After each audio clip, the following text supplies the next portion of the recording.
All right, let's talk about the FIBA World Cup. The Tigers, of course, are back in town. Just some of the few players, not all of them. But before we get to the Tigers, just give you an update of what is going on right now in the semi-finals. Tayo, we're having Spain and, of course, Australia in action.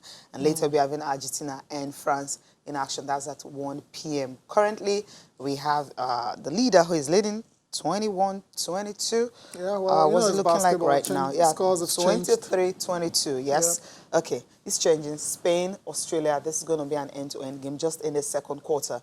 France and Argentina is going to be later today, 1 p.m. And that's when we'll be talking about, Tracy, I mean, you'll be following the FIBA World Cup now that you saw how the USA, they lost again, by the way, yesterday, just for the record, against Serbia. People wanted to play semi-finals, but then they are playing for 5th place. So US is going to be playing for 6th.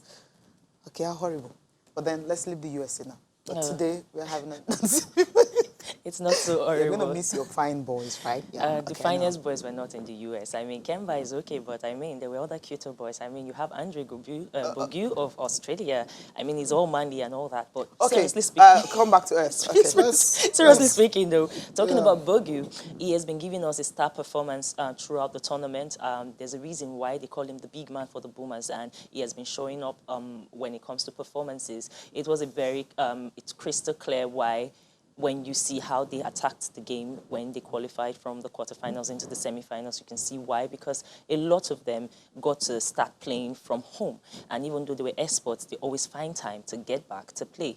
I feel like a team that is having synergy, that's something like what the Tigers coach, Coach Otis always says. He says a team that has synergy, that gets to play together, that means you can know the strengths and everybody can cover for each person. And that's why you saw them outscoring. Now, when it comes to the Spanish game, it's almost similar situations because you have players that the ones that don't play in the NBA play in the La Liga basketball league for the Euro League for Spain. A lot of them play in Spain and just a couple of them in Turkey. So I feel like now it's a time for team effort as opposed to individual players' effort, and that's why you saw the team C of the US fumble, not because they were not fantastic players, but because there was no team synergy. I feel like this is a time right now for new and fresh faces to stand up when it comes to international basketball, and you can see the reason why the last men standing right now in the semifinals are the teams or the countries that have budding leagues growing from there. You can see why, because you see our girls play a lot in countries like either Australia or Spain or Argentina, and of course Italy. Thank you very much. So you see why these teams are the ones standing up now, because they grew their local league, and as they grew their local league, they have 80%, 75-ish from the local league stepping up for the national team. I feel personally that this might be the first time, because Australia has always crashed out in the quarterfinals. So my money personally is on the Boomers, simply because I love a good story. I like the story of, oh, we, the Mormons in the US, we brought the basketball to you in Australia, and then we made you crash out. We, the ones you brought the basketball to, and we got our first, World Cup trophy. I like the romance of it. So you're tipping Australia to beat Spain. Story. So I like the feel-good part of it. Yeah. All right, fantastic. Let's go to the second semi-final, which is going to be later today. Argentina taking on France. Both countries pulling off incredible upsets in the quarterfinals, beating USA and Serbia. These two teams will face off. We're seeing pictures of the training ahead of tonight, this afternoon's matchup. Argentina have won this competition before. France never been into a final before, and both sides for me look, evenly matched. If you look at the key players for both sides, for Argentina you have Luis Scola, you have Campazzo. For France, everyone is talking about Rudy Gobert. It's had a fantastic tournament so far. What do you think is going to come out tops in this one? Based on their progression in the competition so far. I feel like experience will trump it, because there's a fresh flush of beating the US boys, but then again, they were not the best. Fournier was one of the most outstanding players for me for France, as far as I'm concerned, but I see a lot of fresh-faced people who might not be able to read a game. What they did was outpower and outman when it came to the US game, and even before the US game, they were all about the energy. Now, Argentina is a tested and trusted old horse.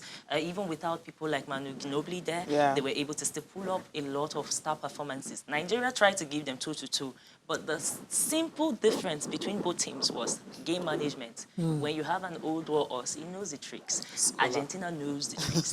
France will be like us because they have the energy. But my goodness, I don't think they can close it. So I already have my finishing touch for my games. I feel like Argentina is going to be in the final. I feel like Australia is going to be in the final. And Australia is going to beat Argentina in the final. Definitely. The A team. Okay, let's see who's going to come out tops in the A team in the final. So far, so good. Tracy, it's Australia leading Spain. It's still too early to. Of course, there's still like 2 more quarters and a few more minutes in the second quarter to go. So we'll definitely continue to monitor that game between Spain and Australia. Before we leave, I'll be giving you possibly the final score line. Let's leave the Basketball World Cup now. Let's talk about Nigeria's D Tigers. They're back in the country after, a very decent outing in China. They went to China hoping to get into the second round. The second round didn't happen in their group, in Group B, and they changed their goals to qualify automatically for the Tokyo 2020 Olympics that they were able to achieve by finishing as the highest ranked African country, which is very commendable. I think everyone kind of acknowledges that was very commendable outing. But they returned back to the country yesterday. Tracy, you were there. Unfortunately, you didn't see all the guys you wanted to see. But imagine the ones you saw, they're not too bad. Come on, Tracy. I saw some crush, not the crushes. How many did you see? I saw not enough. Okay, Not just enough. one. I know. Not enough. Yeah. But You saw- credit to the boys. They were able to come out from China with something to hold on to. Because as it stands right now, when you have conversations with both national team coaches, at least for the basketballers, the male basketballers, we have a ticket to the Olympics. Unlike the girls that, yes, they won the Afro basket, but they still have to come back in November to come and battle to still qualify. And as it stands, if the general sentiment is all about the fact that if things go according to plan, that means when it comes to the Olympics, we'll probably be having only one black nation representing basketball. And the structure, the strata by which it is structured, it is not good enough. Because why? We have some of the most populous persons in sporting world in Africa. So to say just one country, we all will break our head to just get one ticket. It's a little bit... You're talking about the Tigers, right? I'm talking about the Tigers. Okay. So back to the Tigers. Back to the Tigers. I'm just saying that thankfully the Tigers were able to secure it and make sure that we secured the bag. We don't have to fight that drama. But moving forward, I would like to say this. From what we saw for the games, it could have been us in this semi-final. You do realize the Argentinian game, by the second quarter, we were going toe-to-toe.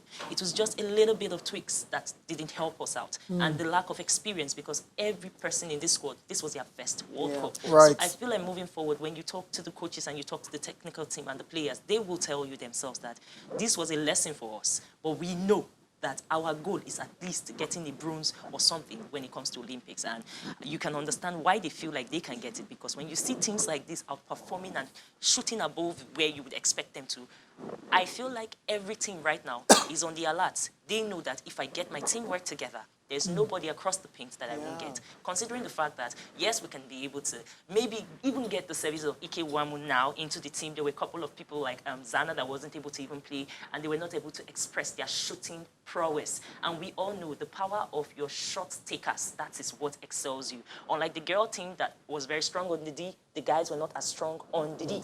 And that was why you saw us floundering when it came to the ending of the third quarter and the fourth quarter. So those are stuff that we can really fix, because it's fixable. And if we get together in time, say November, I feel like we can get it done.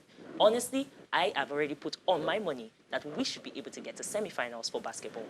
Where's that? At the Olympics? At the Olympics, yes. She's saying at the Olympics, That's a big she has shout. watched Czech Republic Tracy. and Poland and seen how they gave a good shot and all that where they came so to. you just want to go to the semifinals of the Olympics like that, just like that. Okay, Tayo, leave it. I mean, USA, just like you have all the teams pulling out. The Olympics will come and guys will start pulling out again. But you know what? Let's hear from Coach Alex Sumora when they came back from China yesterday, what they had to say to journalists.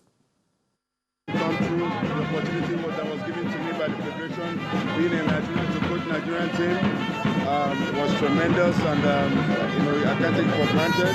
I know it's not the result we are looking for. The target we set to go to the World Cup wasn't really met, but we still achieved the goal of getting one of the tickets to the Olympics. A lot of lessons learned.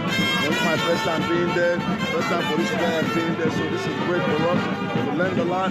You can see we won 3 games moving forward without losing any, so I think moving forward, we made the necessary adjustments that's going to help us in the Olympics.